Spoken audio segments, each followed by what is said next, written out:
Hello my dear students, welcome करता हूं मैं भारत पंचाली और केमिस्ट्री गुरुजी अगेन आप सबका।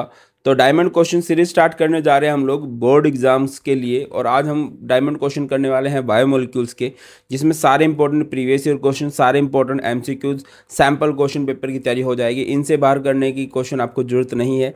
इन क्वेश्चंस को अच्छे से प्रैक्टिस कर लेना, फाइनल एग्जाम रेडी हो जाओगे। स्टिल आपका मन करे तो आप कर सकते हो, एग्जाम्पलर कर सकते हो। हाँ, एक चीज़ मैं आपको रिकमेंड करूंगा, बोर्ड एग्जाम रेडी होने के लिए अब ज़्यादा से ज़्यादा सैम्पल पेपर लगाने हैं।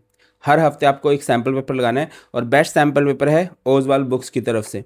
ठीक है, पीसीएमबी के सैम्पल पेपर आते हैं, और केमिस्ट्री सभी सैम्पल पेपर का लिंक आपको डिस्क्रिप्शन मिल जाएगा। और अगर आपने बढ़िया सी थियोरेटिकल बुक नहीं ली है तो आप भारत सर की बुक ले सकते हो, सीबीएसई एक्सेलेंस 95+। स्टार्ट करते हैं अपने पहले क्वेश्चन से। पहला क्वेश्चन है, which of the following is a polysaccharide.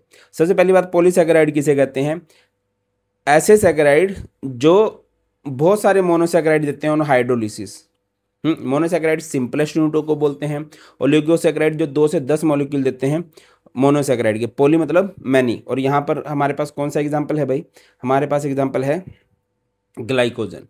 Glycogen के अलावा यहाँ पर सेल्यूलोज, स्टार्च, ये भी हमारे पास क्या होते? पॉलीसैकेराइड के एग्जाम्पल होते। Next, which one of the following reaction is not explained by the open chain structure of glucose? Formation of pentacetate, formation of addition product of 2,4-DNP reagent, silver mirror formation, existence of alpha and beta form. ये बहुत important question है। तो कौन सी बात को open structure नहीं explain कर सकता है? Existence of alpha beta form. Alpha beta form glucose की साइक्लिक फॉर्म को ही बोलते हैं, क्लोज फॉर्म को बोलते हैं। तो ओपन चेन का इधर कोई लेना देना ही नहीं होता है। नेक्स्ट मूव करते हैं। नेक्स्ट क्वेश्चन है, glucose on reaction with bromine water. Glucose की जब आप रिएक्शन कराओगे ब्रोमीन वाटर के साथ तो हमें क्या मिलेगा भाई? तो हमें मिलने वाला है ग्लूकोनिक एसिड। मैं आपको बता देता हूँ, ये हमारे पास होता है ग्लूकोज। ग्लूकोज में क्या होता है? Just a minute. हाँ, CHO, CHOH4, CH2OH। आपको ग्लूकोज की रिएक्शन बहुत अच्छे से याद होनी चाहिए। आप लोगों ने इसकी रिएक्शन करवा दी है ब्रोमीन वाटर के साथ, तो एक माइल्ड ऑक्सीडाइजिंग एजेंट है, और माइल्ड ऑक्सीडाइजिंग एजेंट रिएक्शन करा देगा CHO की, COOH में कन्वर्ट कर देगा। यहाँ पर रहेगा CHOH4 और यहाँ पर CH2OH। इसको बोलते हैं ग्लूकोनिक एसिड। अगर यही रिएक्शन मैं HNO3 के साथ करवा देता, अगर यही रिएक्शन हम लोग HNO3 के साथ करवा देते तो क्या होता? तो ये पोर्शन COOH में कन्वर्ट हो जाता, ये वाला पोर्शन भी COOH में कन्वर्ट हो जाता, तो हमारे पास सैकरिक एसिड बन जाता। ठीक है। अच्छा, यहाँ पर ये क्वेश्चन भी आता था कि ब्रोमीन वाटर के साथ रिएक्शन कराई है तो एल्डिहाइड ग्रुप कार्बोक्सिलिक एसिड में कन्वर्ट हो गया। तो इस रिएक्शन से आपको पता क्या चला? आपको पता चला है प्रेजेंस ऑफ एल्डिहाइड ग्रुप। क्या पता चला है? Presence of aldehyde group. आगे बढ़ते हैं। Which of the following sugar is known as dextrose. Dextrose common name होता है भैया, डेक्सट्रोज आपका कॉमन नेम हुआ करता है ग्लूकोज का। ग्लूकोज के लिए डेक्सट्रोज वर्ड यूज किया जाता है। Find incorrect statement from the following for glucose. It is present in furanose form. ये बात गलत है भाई, ये किस फॉर्म में प्रेजेंट होता है? It is present in pyranose form, है ना। कीटोन होता है जो फ्यूरोन की फॉर्म में होता है, जो ग्लूकोज होता है वो किस में नहीं पाया जाता? फ्यूरानोज फॉर्म के अंदर तो नहीं पाया जाता है। आगे है, इन the following reaction identify A and B। Glucose है, ग्लूकोज की रिएक्शन एसिटिक एनहाइड्राइड के साथ जब आप कराते हो तो हमारे पास कुछ ऐसा होता है CHO। ये अल्कोहलिक ग्रुप के साथ रिएक्शन करता है CH2O, C double bond O, CH3। ये हो गया 4 टाइम्स। ये CH2O नहीं, ऊपर की तरफ CHO होता है, ये होता है CH2O, C double bond O, CH3। इसको बोलते हैं ग्लूकोज पेंटा एसीटेट। और अगर आपने इसकी रिएक्शन नाइट्रिक एसिड के साथ करा दी, ये तो मैंने अभी बताया था, जब आप इसकी रिएक्शन नाइट्रिक एसिड के साथ कराओगे तो ये दोनों पोर्शन कन्वर्ट हो जाते हैं कार्बोक्सिलिक एसिड में। इसको कहा जाता है, क्या कहते हैं इसको? इसको कहा जाता है सैकरिक एसिड। तो बताओ किस ऑप्शन में दे रखा है ऐसा? COOH, CHO। I think this will be the answer. ये हमारे पास राइट आंसर होगा भाई, है ना। This will be the answer. आगे मूव करते हैं। नेक्स्ट क्वेश्चन है हमारे पास, which one of the following statement is correct about sucrose? It can reduce Tollens reagent. नहीं भाई, ये रिड्यूस नहीं कर सकता। Sucrose is the only disaccharide which can't reduce Tollens reagent और Fehling solution. It undergoes mutarotation like glucose and fructose, ये भी सत्य नहीं है। It undergoes inversion in the configuration on hydrolysis, ये बात सत्य है। जब हम सुक्रोज को पानी में डालते हैं इसकी हाइड्रोलिसिस होती है। सुक्रोज की डिफॉल्ट फॉर्म होती है डेक्सट्रोज, डेक्सट्रोरोटेटरी होते हैं। इससे दो प्रोडक्ट बनते हैं, एक बनता है ग्लूकोज, एक बनता है फ्रुक्टोज। ग्लूकोज डेक्सट्रोरोटेटरी होता है, फ्रुक्टोज लेवोरोटेटरी होता है, बट फ्रुक्टोज की लेवोरोटेशन ज़्यादा होती है। सिंस उसकी लेवोरोटेशन ज़्यादा है तो ग्लूकोज जो है हमारा, देखिए सॉरी, सुक्रोज हमारे पास दो प्रोडक्ट में कन्वर्ट होता है जब मैं इसकी हाइड्रोलिसिस करता हूँ। तो एक बनता है ग्लूकोज और एक बनता है फ्रुक्टोज। तो ये डेक्सट्रोरोटेटरी है, ये डेक्सट्रो है और ये लेवो है, बट ओवरऑल लेवो रोटेशन ज़्यादा होती है। तो इसकी कन्फिगरेशन चेंज हो गई है डेक्सट्रो से लेवो। इसको बोलते हैं इन्वर्जन, और इस शुगर को कहा जाता है इन्वर्ट शुगर। क्या बोलते हैं इसको? Invert sugar. अगला है alpha D glucose and beta D glucose are. Alpha D glucose और बीटा डी ग्लूकोज होते हैं भैया, ये एनोमर्स होते हैं। वेरी गुड, क्या होते हैं ये? एनोमर्स होते हैं। और एनोमर्स में क्या डिफरेंट होता है? एनोमर्स में OH की कन्फिगरेशन डिफरेंट होती है। कार्बन नंबर 1, कार्बन नंबर 1 पे OH इधर उधर होते हैं। अगला है disaccharide that reducing in nature. कौन से होते हैं भाई? वो हमारे पास होते हैं लैक्टोज एंड माल्टोज। सुक्रोज कभी भी नहीं होता है। लैक्टोज की यूनिट बता दूं, ये मिलके बनता है गैलेक्टोज से एंड ग्लूकोज से, और माल्टोज की दोनों यूनिट ग्लूकोज होती हैं। आगे बढ़ो। Fructose is a reducing sugar. Fructose is a reducing sugar, ये बात सही है। Fructose doesn't reduce Fehling solution and Tollens reagent, ये बात गलत है। ए सही हो, रीजन गलत हो, तो हम लोग यूज करते हैं सी। अगला, sucrose is a non reducing sugar. Sucrose is a non reducing sugar, सही बात है। इट हैज़ ग्लाइकोसिडिक लिंकेज, ये भी बात सही है। देखो ग्लाइकोसिडिक लिंकेज तो सब में मिलती है, बट जो सुक्रोज की ग्लाइकोसिडिक लिंकेज होती है ना, वो कार्बन 1 कार्बन 6 की होती है, जिसकी वजह से इसके पास कोई भी फ्री एल्डिहाइड या फ्री कीटोनिक ग्रुप नहीं बचता। और जब free aldehyde free ketonic group नहीं बनता है तो ये रिड्यूस नहीं करवा पाता टोलेंस रिएजेंट को या फेलिंग सॉल्यूशन को। दोनों बातें सही हैं और दोनों बातें थोड़ा थोड़ा लिंक भी बना रही हैं, so we can use A. ठीक है। अगला है, which of the following is not true about enzymes? All enzymes are fibrous protein. तो यही बात गलत है। जितने भी एंजाइम्स होते हैं वो हमारे पास ग्लोबुलर प्रोटीन होते हैं। अच्छा, एक चीज़ मैं आपको बताता चलो, जब आप इन क्वेश्चन को करो ना तो आप ये वाले क्वेश्चन भी देखा करो, है ना, मतलब ये वाले ऑप्शन भी देखा करो यार। मतलब ये तो बात हमें पता चल गई है कि गलत है। एंजाइम जो होते हैं ग्लोबुलर प्रोटीन होते हैं। Enzymes are needed in small quantity, सही है। Enzyme reduce the magnitude of activation energy. Enzymes होते क्या हैं? Enzymes are biocatalyst. हमारी बॉडी के अंदर जो रिएक्शंस होती है ना, उनको स्पीड अप करते हैं। तो कैटलिस्ट का मैकेनिज्म क्या होता है? कैटलिस्ट काम ही कैसे करते हैं? वो एक्टिवेशन एनर्जी को लोअर डाउन किया करते हैं। They are specific for a reaction, yes they are highly specific in nature. अगला है, which of the following statement is correct? Fibrous protein are generally soluble in water, ये बात गलत है। Albumin is an example of fibrous protein, ये बात सही है। एल्ब्यूमिन नहीं, एल्ब्यूमिन तो ग्लोबुलर होता है। In fibrous protein the structure is stabilised by hydrogen bond and disulphide bond. PH doesn't affect the primary structure of protein. यहाँ पर जो सबसे सही बात है भाई, ये बायो वाले करेक्ट कर देंगे, बाकी यहाँ पर है pH doesn't effect the primary structure of protein. Primary structure पे कोई भी फर्क नहीं डलता है, secondary and tertiary structure destroy हो जाते हैं। इस प्रोसेस का एक नाम होता है स्पेसिफिक, वो बताना कमेंट सेक्शन में कि ये पीएच चेंज किया तो प्राइमरी स्ट्रक्चर पे फर्क नहीं पड़ा। The sequence of alpha amino acid in which polypeptide chain in a protein is called sequence of alpha amino acid. Sequence of alpha amino acid को क्या बोलते हैं भैया? प्राइमरी स्ट्रक्चर बोलते हैं। अगला है, द सीक्वेंस ऑफ अल्फा, ये हो चुका है। नेक्स्ट है, complete the following. Curdling of milk. Curdling of milk क्या है? डीनेचुरेशन ऑफ प्रोटीन है। और अल्फा हेलिक्स, ये हमारे पास सेकेंडरी स्ट्रक्चर है, तो इसका राइट आंसर आएगा डी। अगला है, पेप्टाइड लिंकेज इज प्रेजेंट इन। देखिए 3 तरह की लिंकेज होती है। एक होती है ग्लाइकोसिडिक लिंकेज। ग्लाइकोसिडिक लिंकेज आपको देखने को मिलेगी कार्बोहाइड्रेट्स में।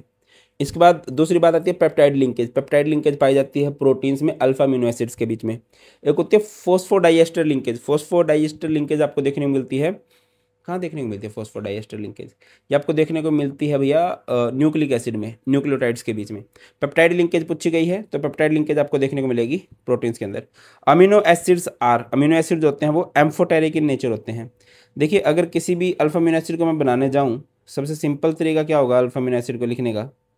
भैया ये रहेगा, ये कार्बन है, इसके ऊपर पास COOH ग्रुप है, इसके पास NH2 ग्रुप है, ये H रहेगा, इधर R रहेगा, इसके पास एसिडिक ग्रुप भी है, इसके पास बेसिक ग्रुप भी है। एसिड की तरह बिहेव किया जा सकता है, बेसिक की तरह बिहेव किया जा सकता है। तो क्या हो जाएगा? ये एम्फोटेरिक इन नेचर हो जाएगा। नेक्स्ट क्वेश्चन देखते हैं। Denaturation of protein doesn't change the primary structure of protein. ये बात सही है भाई, जब भी डीनेचुरेशन ऑफ प्रोटीन होती है तो प्राइमरी स्ट्रक्चर जो है इंटैक्ट रहता है, उस पर कोई भी फर्क नहीं पड़ता। The bonding between the carbon and hydrogen atoms during denaturation of proteins remains intact.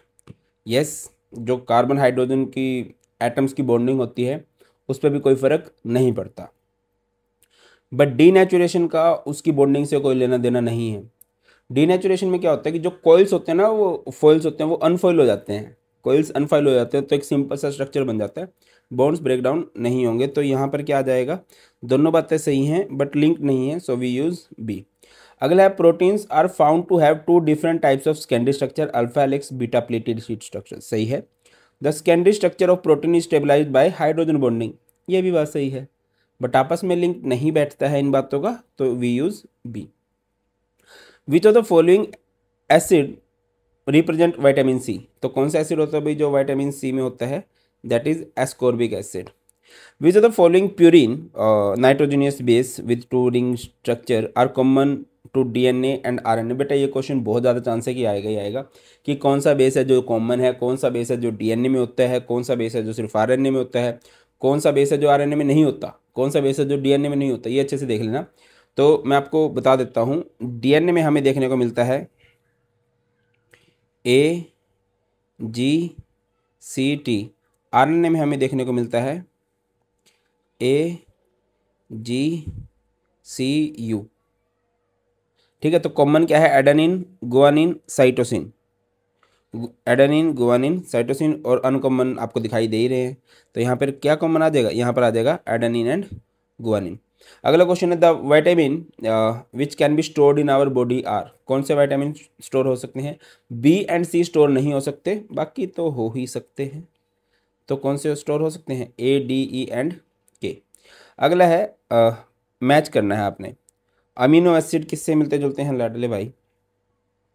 Amino acid तो प्रोटीन भी हो सकता है और एक ग्लूटाइन भी बन सकता है अमीनो एसिड से, तो इसको इससे मिला देते हैं। ठीक है। अगला थाइमाइन। थाइमाइन का लिंक तो सिर्फ DNA से होता है। इंसुलिन एक खास तरह का प्रोटीन होता है। फोस्फोडाइएस्टर लिंकेज आपको देखने को मिलेगी न्यूक्लिक एसिड के अंदर। तो फोर्थ का बी होना चाहिए, फर्स्ट का डी होना चाहिए।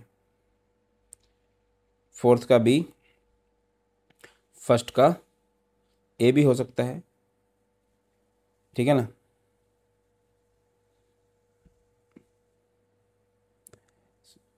इसका सी।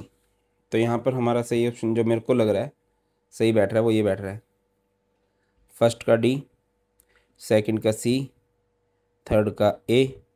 हाँ यही है। आगे बढ़ते हैं। Nucleosides are composed of. Nucleoside होता है nitrogenous base and phosphate sugar. एक होता है न्यूक्लियोसाइड,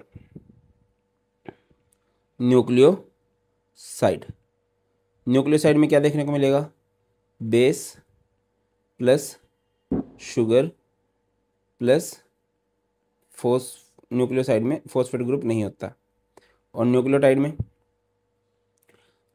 में बेस होता है, शुगर होती है एंड फॉस्फेट ग्रुप भी होता है, फॉस्फेट ग्रुप। अगला the base which is present in DNA but not in RNA। DNA में हो तो थाइमाइन है ना, जो DNA में है RNA में नहीं होता। अगला है the ring structure of glucose the anomeric carbon is. Carbon number 1 को ही एनोमेरिक कार्बन कहा जाता है। Fructose is an example of, fructose में कीटोनिक ग्रुप पाया जाता है, इसको हम कीटो हेक्सोज बोल सकते हैं। Hydrolysis of sucrose is cold, जब सुक्रोज की हाइड्रोलिसिस की जाती है तो उसकी कन्फिग्रेशन चेंज हो जाती है, उसे इन्वर्ट शुगर, और इस प्रोसेस को इन्वर्जन कहा जाता है। Which of the glycosidic linkage between galactose and glucose is present in lactose, C1C4 linkage होती है भाई, C1C6 देखने को मिलती है सुक्रोज में, ग्लूकोज एंड फ्रुक्टोज के अंदर, और जो लैक्टोज होता है उसमें C1C4 लिंकेज होती है। अगला है disaccharide that are reducing in nature, sucrose नहीं होता है, बाकी क्या होता है ये आप लोग कमेंट सेक्शन में बता देना। इसको बोल देते हैं question number X. Alpha D glucose and beta D glucose are, ये क्या है alpha D glucose and beta D glucose, ये एनोमर्स हैं। Helical structure of protein is stabilised by, कौन स्टेबलाइज करता है हेलिकल स्ट्रक्चर को, हाइड्रोजन बॉन्ड। अगला है curdling of milk is an example of, curdling of milk is an example of denaturation of protein. Dinucleotide is obtained by joining two nucleotides together by phosphodiester linkage, ठीक है भाई, phosphodiester linkage होती है। Between which carbon atom of pentose sugar, भैया carbon 3 and carbon 5 होता है, या carbon 5 and carbon 3 होता है। Nucleic acid are the polymers of, nucleic acid are the polymer of nucleotides. Sugar moiety in DNA and RNA molecules respectively are, sugar कौन सी होती है, डीएनए के अंदर होती है डिऑक्सीराइबोज और आरएनए के अंदर होती है राइबोज, बीटा 2 डिऑक्सीराइबोज डीएनए के अंदर।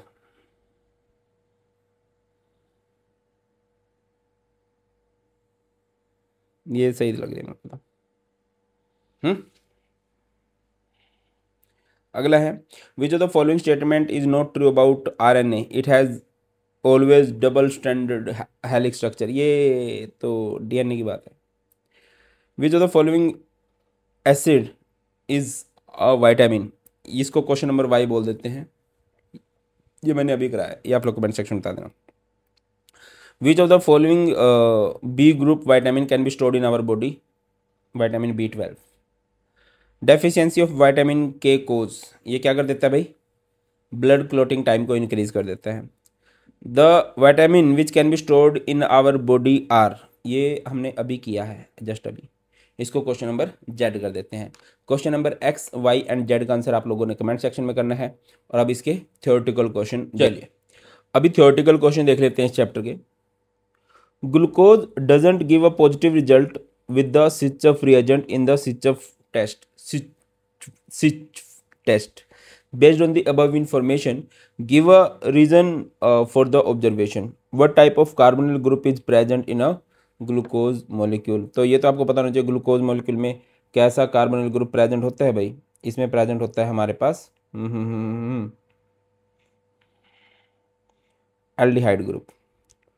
ग्लूकोज क्या होता है, एक एल्डोहेक्सोज होता है, तो इसमें एल्डिहाइड ग्रुप होता है। अब अगला क्वेश्चन है कि ग्लूकोज सिचफ रिएजेंट के साथ रिएक्शन नहीं करता, क्यों नहीं करता। देखिए जो सिचफ रिएजेंट होता है ना, ये एल्डिहाइड ग्रुप की प्रेजेंस को पता करता है, और ग्लूकोज में तो एल्डिहाइड ग्रुप है तो इसको रिएक्शन करनी चाहिए, बट ये रिएक्शन नहीं करता। अब इसका पॉसिबल रीजन क्या होता है, आपको पता होगा ग्लूकोज में 5 OH ग्रुप होते हैं। The OH group present at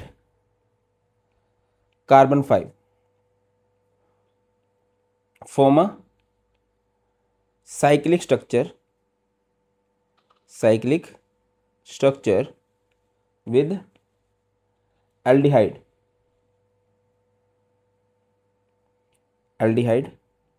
group।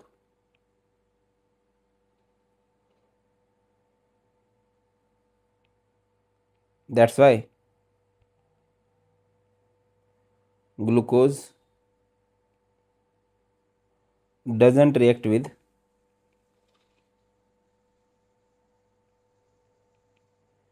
सिचफ reagent. Schiff reagent आप सबको पता होगा, नहीं पता तो मैं बता देता हूँ। कुछ इस तरह से होता है ना हमारे पास ग्लूकोज CHO फिर CHOH4, ये होता है CH2OH। कार्बन नंबर 5 का जो होता है हमारे पास वो इस तरह से रिएक्शन कर जाता है, ठीक है, ये H ये OH, ये हमारे पास हो जाता है CH2OH।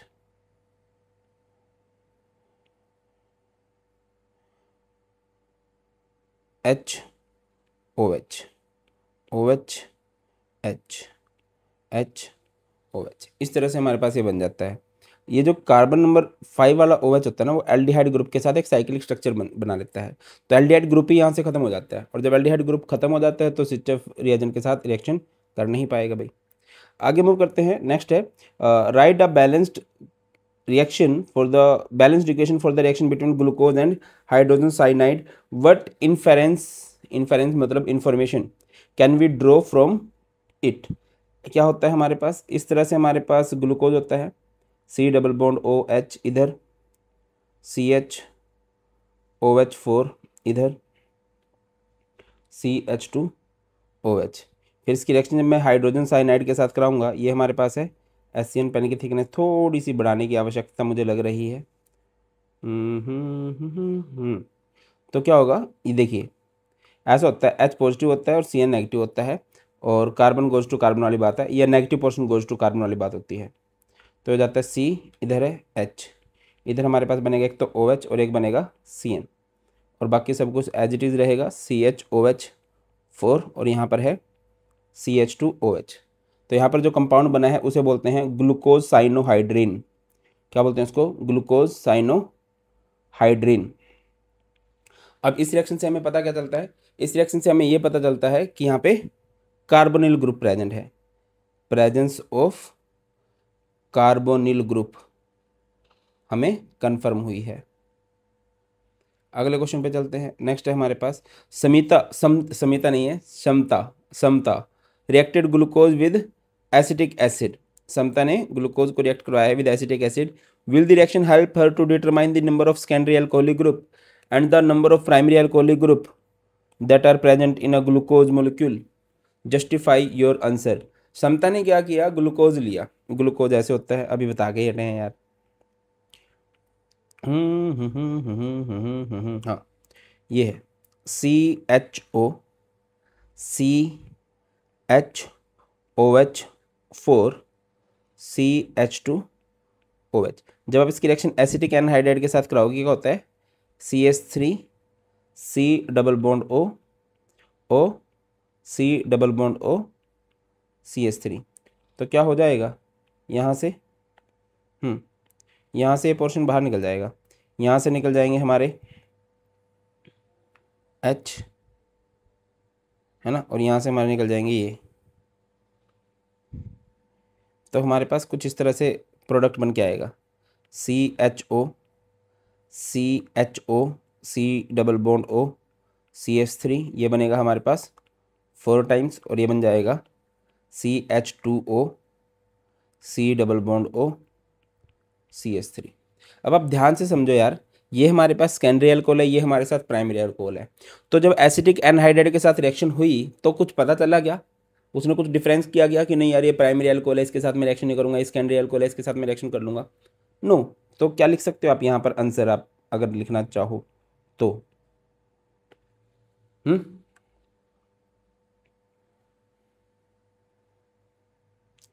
The reaction will not help her to determine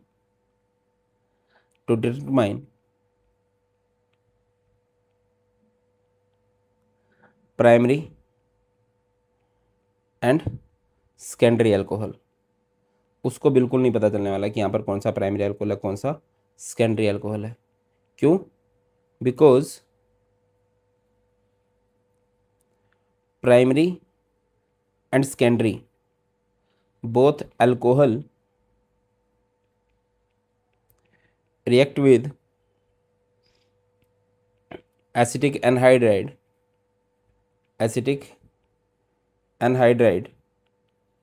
and undergoes acetylation। कौन सी रिएक्शन शो करेंगे? एसिटाइलेशन शो कर देंगे। अगले क्वेश्चन पे चलते हैं, ये भी अच्छा क्वेश्चन है। ये बहुत इंपॉर्टेंट क्वेश्चन है यार, बहुत। When sucrose is hydrolysed the optical rotation values are measured using a polarimeter and are given in the following. आपको पता होगा, नहीं पता है तो मैं बता देता हूँ कि ग्लूकोज ऐसे होती है, सॉरी सुक्रोज C12H22, मैं पता नहीं बार बार क्यों ग्लूकोज बोलता हूँ, उसको सुक्रोज बोलना चाहता हूँ, ये सुक्रोज है। अगर मैं बात करूँ तो ये ना डेक्स्ट्रोरोटेटरी होता है, +66.5 डिग्री होता है ये। और जब मैं इसकी हाइड्रोलिसिस कराता हूँ in the presence of acid कह लो या एंजाइम कह लो, तो हमारे पास दो प्रोडक्ट बन के निकलते हैं। एक होता है ग्लूकोज C6H12O6 और एक होता है फ्रुक्टोज C6H12O6। ये हमारे पास है ग्लूकोज, ये हमारे पास है फ्रुक्टोज। अगर मैं ग्लूकोज की नेट रोटेशन की बात करूं, ये होता है +52.5 डिग्री और ये होता है -92.4 डिग्री। समझना। Account for the two specific rotation, आपको बताना है कि ये दो स्पेसिफिक रोटेशन क्या है। क्योंकि जब टाइम जीरो है तो ऑब्वियसली हमारे पास सिर्फ सुक्रोज है, तो सुक्रोज की स्पेसिफिक रोटेशन क्या होती है 66.5 डिग्री। फिर जब हमने इसकी हाइड्रोलिसिस कराई तो हमारे पास ग्लूकोज एंड फ्रुक्टोज बन गया। तो ओवरऑल जो रिजल्ट बनेगा वो कितना होएगा -39.9 डिग्री। तो क्या लिखोगे,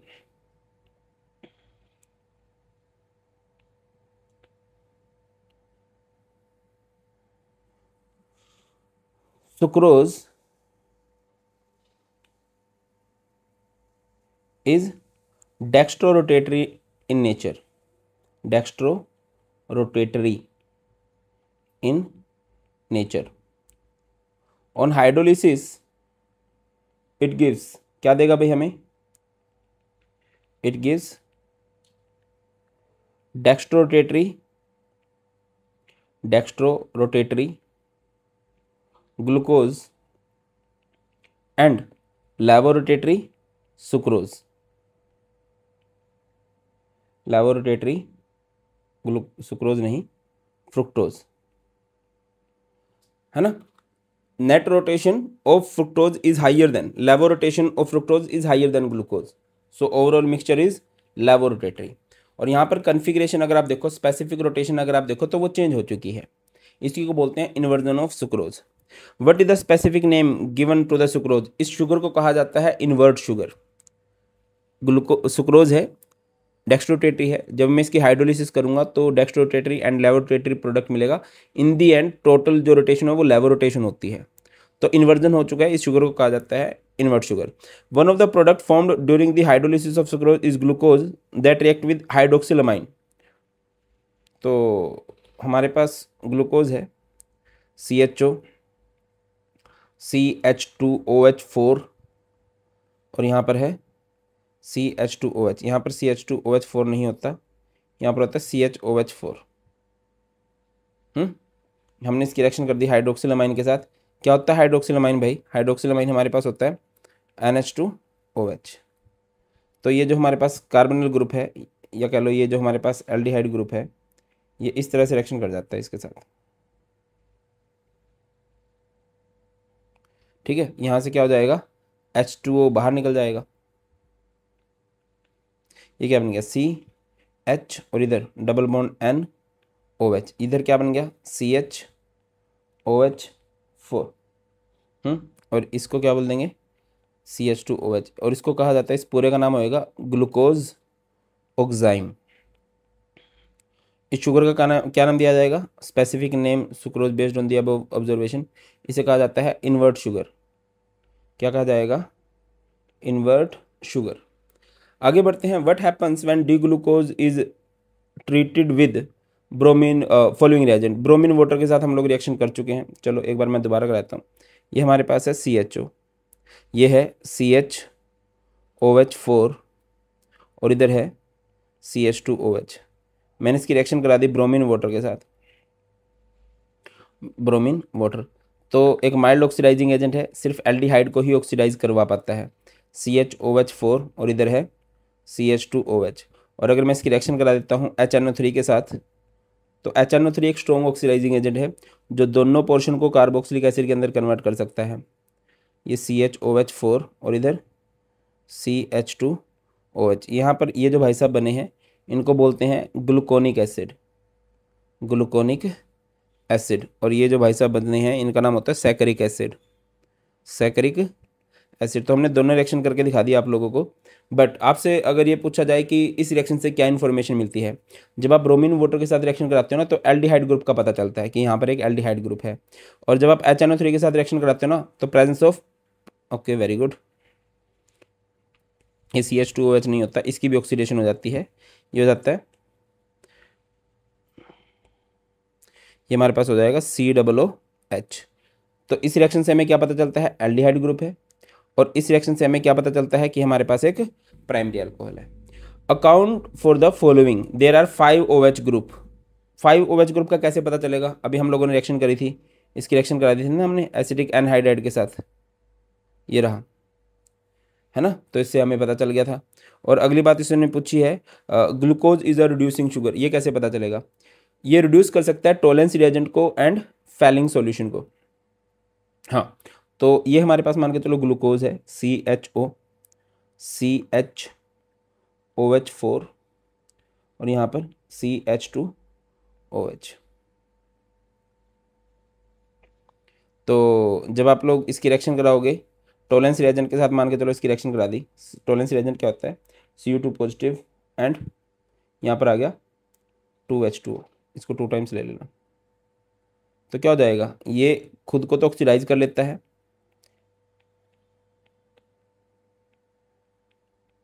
और ये भाई साहब जो है Cu2 पॉजिटिव, ये जो है इसको रिड्यूस कर देता है, ग्लूकोज रिड्यूस कर देता है टोलेंस रिएजेंट को, ठीक है, और खुद को कर लेता है ऑक्सीडाइज। ये हमारे पास क्या बन चुका है, ग्लूकोनिक एसिड, और प्लस में बना दो आप लोग 4H पॉजिटिव। इस तरह से पता चल जाएगा भाई। आगे बढ़ते हैं नेक्स्ट क्वेश्चन की तरफ। Define the following terms. Oligosaccharide, oligosaccharide क्या होते हैं, those carbohydrate which give 2 to 10 molecule of monosaccharide on hydrolysis. जो हमें कितने मोनोसैकेराइड देंगे भाई ऑन हाइड्रोलिसिस, 2 से 10 मॉलिक्यूल। एग्जाम्पल की बात करें तो जैसे कि सुक्रोज। नेक्स्ट हमारे पास आ जाता है इन्वर्ट शुगर, क्या होता है भाई, व्हेन सुक्रोज इज हाइड्रोलाइज्ड क्या हो जाएगा, a mixture of equal part, ये बता दिया मैंने कई बार, equal part of glucose and fructose is formed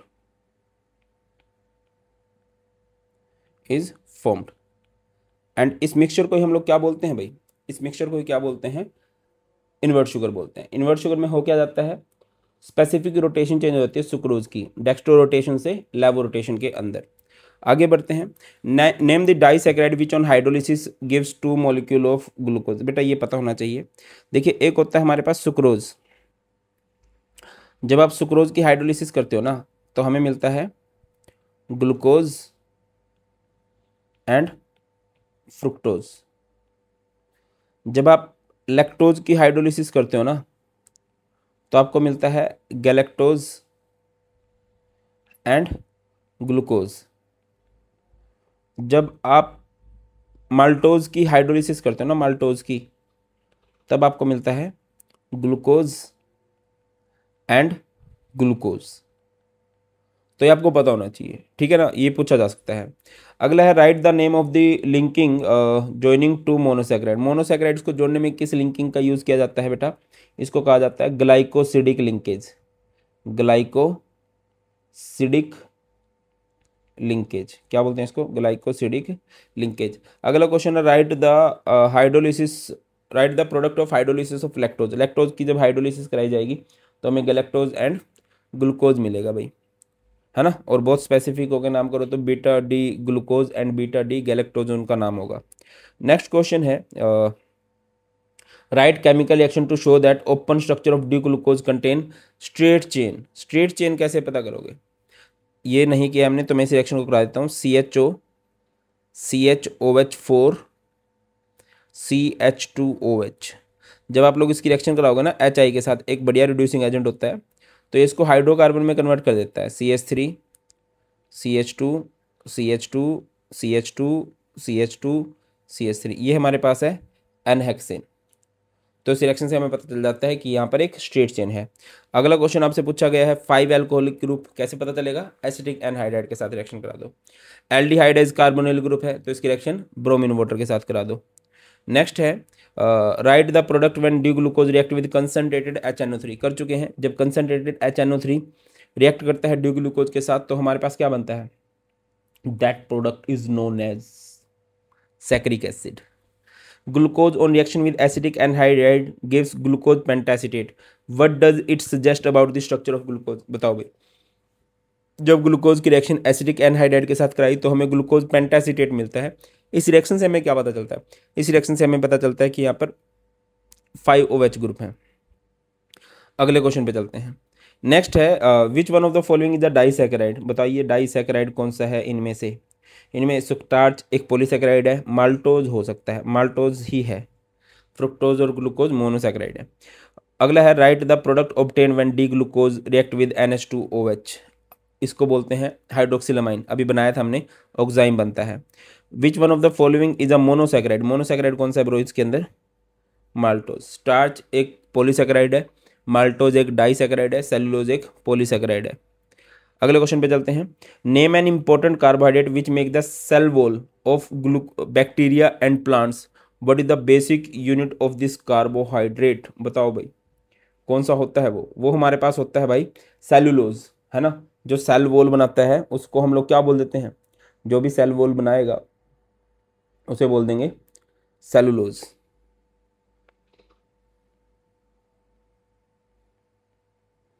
what is the basic unit of this carbohydrate, बेटा मोस्टली जगह पर आपको दिखाई देगा ग्लूकोज बेसिक यूनिट है। How are these basic unit linked to each other, name the linkage, base किस से जुड़े होते हैं भाई ये, C1 and C4 of alpha D glucose से जुड़े होते हैं। एंड इस लिंकेज को क्या कहा जाता है, अभी क्या ही था, ग्लाइकोसिडिक लिंकेज, क्या कहते हैं इसको, ग्लाइकोसिडिक लिंकेज कह देते हैं, ठीक है, अल्फा नहीं बीटा। अब इसके बीटा डी ग्लूकोज का स्ट्रक्चर बना लो भाई, इस तरह से बनेगा, ये ऑक्सीजन इधर ऐसे, इधर लगा होता है HCH2OH, इधर लगा होता है HOH, फिर इधर OH फिर इधर HOH और फिर इधर OH। ये हमारे पास होती है Haworth structure of this basic unit. अगला क्वेश्चन है identify the disaccharide with molecular formula C12H22O11 which produce 2 moles of alpha D glucose. Alpha D glucose किस कौन सा होता है भाई, कौन सा डाइसैकेराइड है वो जो सिर्फ हमें अल्फा डी ग्लूकोज देगा, वो भाई साहब हमारे पास हैं maltose. What will be the observation when Tollens reagent is added to such disaccharide, जब माल्टोज पे टोलेंस रिएजेंट डाला जाता है तो क्या मिलेगा हमें, silver mirror, silver mirror is formed, क्या हो जाएगा यहाँ पे, सिल्वर मिरर बन जाएगा। अगले क्वेश्चन पे चलते हैं। Change in optical rotation is observed when sucrose is hydrolysed, ये बेटा यही क्वेश्चन मैं 5-6 बार आज की वीडियो में, इस वीडियो में करा चुका हूँ। इट मीन्स ये क्वेश्चन बहुत इंपॉर्टेंट है, बहुत ज़्यादा चांस है कि ये आ जाएगा। What is the reason for the inversion of configuration, क्या रीज़न है भाई, जो sucrose is dextro rotatory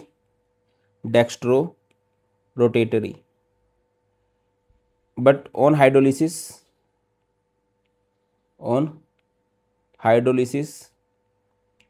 it produce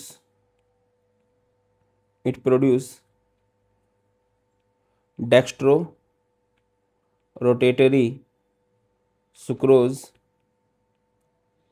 and levo rotatory fructose। Levo rotation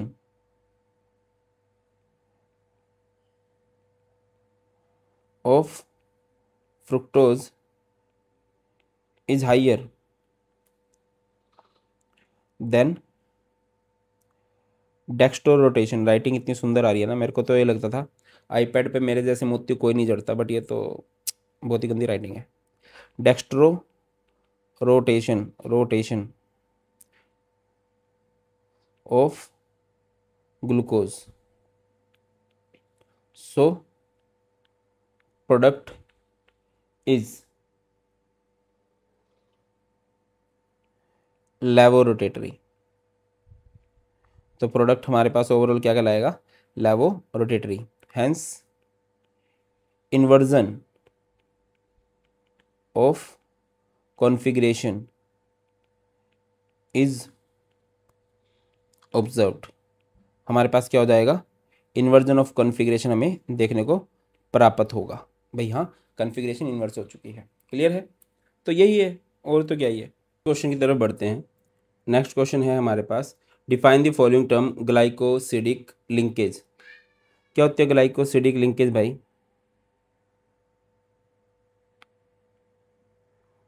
to monosaccharides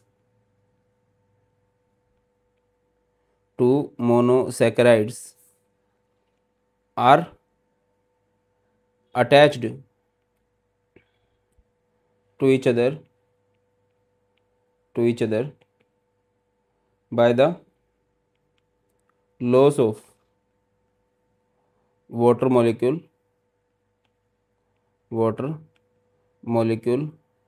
through oxide linkage. दो मोनोसैकेराइड जो होते हैं ना, जब वो जुड़ते हैं तो वाटर का लॉस हो जाता है और वो ऑक्सीजन के थ्रू जुड़ते हैं। इस ऑक्साइड लिंकेज को ही हम लोग क्या बोलते हैं, ग्लाइकोसिडिक लिंकेज बोलते हैं। नेक्स्ट क्वेश्चन है, primary structure of protein. Primary structure of protein क्या बताता है भाई हमें, क्या होता है primary structure of protein? Primary structure of protein tells about sequence of alpha amino acid in polypeptide chain. याद रखना, ये बात बहुत इंपॉर्टेंट है। एक पॉलीपेप्टाइड चेन के अंदर अल्फा अमीनो एसिड का सीक्वेंस क्या है, और प्राइमरी स्ट्रक्चर कभी भी डिस्ट्रॉय नहीं होता है भाई। नेक्स्ट है डाइसैकेराइड जिसमें दो मोनोसैकेराइड्स हों, those carbohydrate which gives two monosaccharides on hydrolysis. आगे बढ़ते हैं, अमाइलोज एंड अमाइलोपेक्टिन के बीच में डिफरेंस बताना। देखिए अमाइलोज एंड अमाइलोपेक्टिन जो है स्टार्च का पार्ट होता है। अमाइलोज छोटा सा नाम है तो छोटी सी परसेंटेज होती है इसकी, ये 15 to 20% होता है, और अमाइलोपेक्टिन ज़्यादा है तो ये 80 to 85% होता है। ठीक है, अब अगली बात क्या है कि अमाइलोज का क्या होता है, स्ट्रेट चेन स्ट्रक्चर होता है, सिंपली अनब्रांच स्ट्रक्चर बोल सकते हैं इसको। अमाइलोपेक्टिन कॉम्प्लिकेटेड सा नाम है, कॉम्प्लिकेटेड सा स्ट्रक्चर होता है, इसका स्ट्रक्चर होता है ब्रांच्ड, है ना। जो अमाइलोज है वो हमारे पास होता है सोल्यूबल इन वाटर, और ये भाई साहब जो होते हैं इनसोल्यूबल इन वाटर। अगर यहाँ पर लिंकिंग की बात करें, यहाँ पर C1C4 लिंकिंग होती है अल्फा ग्लूकोज की, और यहाँ पर अगर मैं बात करता हूँ क्या होती है, 1,4 होती है स्ट्रेट चेन में, 1,6 होती है ब्रांच चेन में। 1,4 होती है स्ट्रेट चेन में, 1,6 होती है ब्रांच चेन में। अगला क्वेश्चन क्या पूछा गया है, what is the difference between peptide linkage and glycosidic linkage. Peptide linkage आपको देखने को मिलती है प्रोटीन्स के अल्फा अमीनो एसिड्स के बीच में, ग्लाइकोसिडिक लिंकेज आपको देखने को मिलती है कार्बोहाइड्रेट्स के मोनोसैकेराइड्स के बीच में। Glycosidic bond is a type of covalent bond formed between two monosaccharide. Peptide bond is a covalent bond formed between two amino acid. मैं दिखा देता हूँ, टू अमीनो एसिड ऐसे होते हैं ना, जैसे कि हमारे पास है ये C, ये COOH, ये NH2 लगा दो, इधर H और इधर R, इधर ये C, ये NH2, ये COOH, इधर R और ये इधर H। तो क्या हो जाएगा, इधर से हमारा OH मॉलिक्यूल, इधर से हमारा H मॉलिक्यूल बाहर निकलेगा, ये क्या बन जाएगा, ये C, ये CO, ये NH, है ना, ये C, इधर R, इधर H, ये COOH होता है, और इधर क्या होती है हमारी NH2, इधर R और इधर H। दो अल्फा अमीनो एसिड जहाँ से जुड़ते हैं, कहाँ से जुड़ते हैं, CONH लिंकिंग के थ्रू जुड़ते हैं। इस CONH लिंकेज को हम लोग पेप्टाइड लिंकेज कहते हैं। ये कहाँ पर देखने को मिलती है आपको? ग्लाइकोसिडिक लिंकेज कार्बोहाइड्रेट्स में। ये कहाँ पर देखने को मिलती है? प्रोटीन्स में। इसको कैसे दिखा सकते हैं? COC करके, और इसको कैसे दिखा सकते हैं? CONH करके। Name the species formed when aqueous solution of amino acid is dissolved in water. क्या कोई बात हुई इस बात की? ये होता है हमारे पास अल्फा अमीनो। अमीनो का मतलब होता है NH2 ग्रुप, और एसिड का मतलब होता है COOH ग्रुप। इधर है H और इधर है R। तो क्या हो जाएगा? ये अपने प्रोटॉन को इधर से इधर माइग्रेट करवा देगा भाई। जब मैं इसको पानी में डालूंगा ना, तो प्रोटॉन माइग्रेट कर जाएगा। ये हो जाएगा COO नेगेटिव, और ये हो जाएगा NH3 पॉजिटिव। इधर आ जाएगा H और इधर आ जाएगा R। इसको ही हम लोग क्या बोलते हैं? ये जो हमारे पास बन चुका है, ये हमारे पास बन चुका है ज्विटर आयन। Zwitter ion. अगला है define the following with an example of each denatured protein. Denatured protein क्या होता है? जैसे प्रोटीन है, जब प्रोटीन का सेकेंडरी और टर्सरी स्ट्रक्चर डिस्ट्रॉय हो जाए, secondary and tertiary structure destroyed but primary structure remains intact. Primary structure पे कोई भी फर्क ना पड़े, such protein is known as denatured protein, और इस प्रोसेस को कहा जाता है डीनेचुरेशन ऑफ प्रोटीन। एग्जाम्पल की बात करें डीनेचुरेशन ऑफ प्रोटीन की, तो कर्डलिंग ऑफ मिल्क, दूध की दही जमा दो। बॉइलिंग ऑफ एग्स, अंडे को उबाल दो। अगला क्वेश्चन, असेंशियल अमीनो एसिड्स क्या होते हैं? असेंशियल ऑब्वियसली जो हमारे लिए जरूरी है, दो amino acid which can't be produced by body. और नॉन एसेंशियल क्या होते हैं? जो हमारे लिए जरूरी नहीं है, which can be produced by our body. तो असेंशियल के एग्जाम्पल की बात करूँ तो हिस्टिडीन, आइसोल्यूसिन, ल्यूसिन, लाइसिन, और इसमें एलानिन, अर्जिनिन, एस्पाराजिन, एस्पार्टिक एसिड। एक एक दो नाम याद रख लेना भाई। अगला question, what is the difference between fibrous protein and globular protein? Important है भाई। फाइब्रस प्रोटीन किसे कहा जाता है? Which have linear thread like structure, जिसका स्ट्रक्चर कैसा होगा? लीनियर थ्रेड लाइक स्ट्रक्चर होगा। और ग्लोबुलर का क्या होगा? विच हैव स्फेरिकल और spheroidal type structure. Spheroidal type structure. आगे लिखा गया है ग्लोबुलर में, these are close linked protein. कैसे बनते हैं? Condensation product of acidic and basic amino acid. These are linear condensation. Linear मतलब समझते हो ना, एक सीधी सी चेन है। ब्रांच का, क्रॉस का मतलब होता है ब्रांचिंग सी होती है जिसके अंदर। अगला है जो ग्लोबुलर है, ग्लोबुलर जो होते हैं वो सोल्यूबल इन वाटर होते हैं। ये हमारे पास इनसोल्यूबल इन वाटर होते हैं फाइब्रस वाले, है ना। और फाइब्रस की बात करें, these are linear polymer held together by intermolecular hydrogen bonds. कहाँ मिलता है ये? हेयर्स के अंदर, सिल्क के अंदर। एग्जाम्पल क्या हो सकता है इसका? केराटिन पाया जाता है हमारे बालों के अंदर, केराटिन इन हेयर। और इसका बेस्ट एग्जाम्पल एल्ब्यूमिन, एंजाइम्स जितने भी होते हैं। इसके अलावा हो सकता है हमारे पास हेमोग्लोबिन इन ब्लड। इसमें क्या होता है? These proteins have 3D folded structure and stabilised by internal hydrogen bonding. इसके अंदर क्या होता है? 3D फोल्डेड स्ट्रक्चर होता है। इनका स्ट्रक्चर कैसा होता है? लीनियर पॉलीमर और इंटरमोलिकुलर हाइड्रोजन बॉन्डिंग से जुड़े होते हैं। अगला क्वेश्चन है, give one example each for fibrous and globular. Fibrous का कर दिया हमने केराटिन इन हेयर, और ग्लोबुलर का एल्ब्यूमिन कह सकते हो या फिर हेमोग्लोबिन इन ब्लड कह सकते हो। What is the basic difference in acidic amino acid and basic amino acid? देखिए, एक तरफ अगर मैं लिख देता हूँ एसिडिक, नाम से ही क्लियर है एसिडिक कौन सा होगा? Number of COOH group is more than number of NH2 group. और बेसिक क्या होगा? नंबर ऑफ NH2 ग्रुप, जिसमें नंबर ऑफ NH2 ग्रुप ज़्यादा होंगे नंबर ऑफ COOH ग्रुप से। एग्जाम्पल की बात करें तो इसका एग्जाम्पल हो सकता है aspartic acid. Aspartic acid example तो हर एक बात का दे देना अगर पॉसिबल है, तो उससे आपकी बात को थोड़ा बल मिलता है। इसका एग्जाम्पल होएगा लाइसिन। आगे बढ़ते हैं, what happens when glucose reacts with nitric acid? हमने किया है, CH भी COOH में कन्वर्ट हो जाता है, CH2OH भी COOH में कन्वर्ट हो जाता है, मतलब ग्लूकोज हमारा कन्वर्ट हो जाता है सैक्रिक एसिड के अंदर, है ना। केमिकल इक्वेशन लिख दी थी। Right one structural difference between DNA and RNA. Important है भाई डीएनए आरएनए का डिफरेंस। डीएनए की फुल फॉर्म क्या होती है? Deoxy ribonucleic acid. आरएनए की फुल फॉर्म क्या होती है? Ribonucleic acid. इसके अंदर शुगर क्या है? इसके अंदर शुगर होती है beta 2 deoxy ribose. Deoxy ribose. इसके अंदर शुगर क्या है?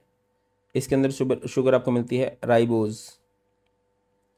स्ट्रक्चर की बात करें तो इधर कैसा स्ट्रक्चर होता है भाई?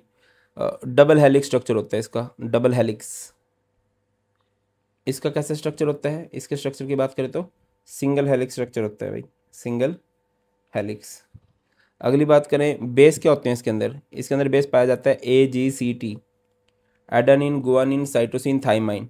और इसके अंदर बेस पाया जाता है AGCU। इसका मेन काम क्या है? ये करता है हेरिडिटी को कंट्रोल करता है ये। इसका काम क्या है? प्रोटीन को सिंथेसाइज करना, प्रोटीन सिंथेसिस का काम करता है ये। डीएनए कहाँ मिलता है? न्यूक्लियस ऑफ सेल में, है ना। और आरएनए कहाँ मिलता है? साइटोप्लाज्म ऑफ सेल के अंदर। डीएनए के अंदर रेप्लिकेशन की प्रॉपर्टी है, रेप्लिकेट करते हैं, अपनी कॉपीज बनाते रहते हैं बहुत सारी। आरएनए रेप्लिकेट नहीं कर सकते। डीएनए दैट्स वाई बहुत ज़्यादा होते हैं नंबर्स में, आरएनए बहुत ज़्यादा नहीं होते। अगले why vitamin C can't be stored in our body because it is water soluble. Soluble है तो एक्सक्रीट कर जाता है थ्रू यूरिन। अगला है what is the difference between a nucleoside, nucleotide. Nucleotide में क्या देखने को मिलेगा आपको? एक तो बेस, एक शुगर और एक फॉस्फेट ग्रुप, फॉस्फेट ग्रुप। और एक होता है न्यूक्लियोसाइड। न्यूक्लियोसाइड में क्या देखने को मिलेगा आपको? बेस प्लस शुगर, इसमें फॉस्फेट ग्रुप नहीं होता। What type of linkage is present in nucleic acid या न्यूक्लियोटाइड? तो यहाँ पर आपको देखने को मिलती है phosphodiester linkage, phosphodiester linkage. Vitamin, name the vitamin whose deficiency cause bone deformities। कि कौन सा होता है भाई? वो रिकेट्स होती है ना बोन डिफॉर्मिटीज को। और किस विटामिन की कमी से होती है ये होता है विटामिन डी की कमी से। अगला है polynucleotide chain is seen to produce pentose sugar phosphoric acid adenine guanine cytosine thymine on complete hydrolysis. Name the nucleic acid having such polynucleotide chain. कौन सा है ये न्यूक्लिक एसिड? ये हमारे पास डीएनए है ना। थाइमाइन आ गया ना। अगला है यहाँ पर बॉन्डिंग कैसे होती है? थाइमाइन के बॉन्ड होता है ए के साथ double bond, double hydrogen bond होता है। गुआनिन का बॉन्ड होता है साइटोसिन के साथ ट्रिपल बॉन्ड होता है। ये बात याद रखना। What link these nucleotide together in a polynucleotide? क्या लिंक करता है भाई? Phosphodiester linkage. Give one important function and one application of the above nucleic acid. क्या करता है ये? इंपॉर्टेंट फंक्शन तो भाई साहब ये कर सकता है, इसका मेन काम होता है भाई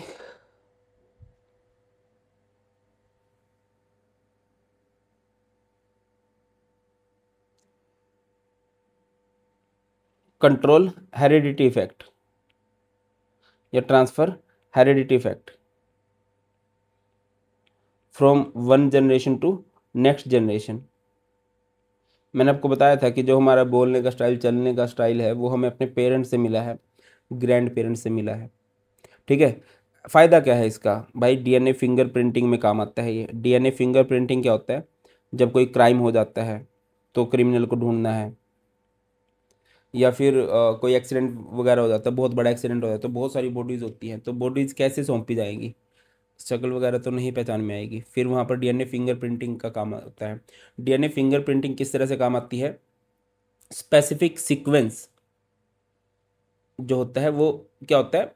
फिक्स होता है डीएनए का अंदर, है ना।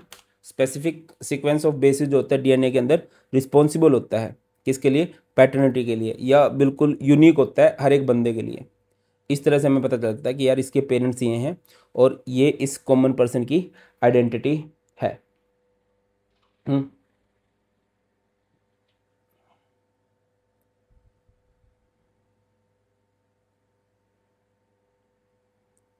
ये नॉलेज याद रखना।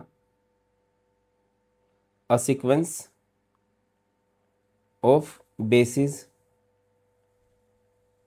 In DNA is unique for a person which help in the identification और पैटर्निटी ऑफ अ पर्सन। तो यहाँ पे हमारा सारे का सारा चैप्टर खत्म होता है भाई, यहीं से मोस्टली क्वेश्चन बनते हैं, और अगर आप इन क्वेश्चंस को कर लेते हो बहुत अच्छी तैयारी हो जाएगी। और ये नोट्स आपको मिल जाएंगे फ्री ऑफ कॉस्ट हमारे टेलीग्राम चैनल पर, जो कि भारत पंचाल सर के नाम से है। बहुत ख्याल रखिए, बहुत जल्द मिलते हैं। God bless you all, please take care. जय हिंद, बाय बाय।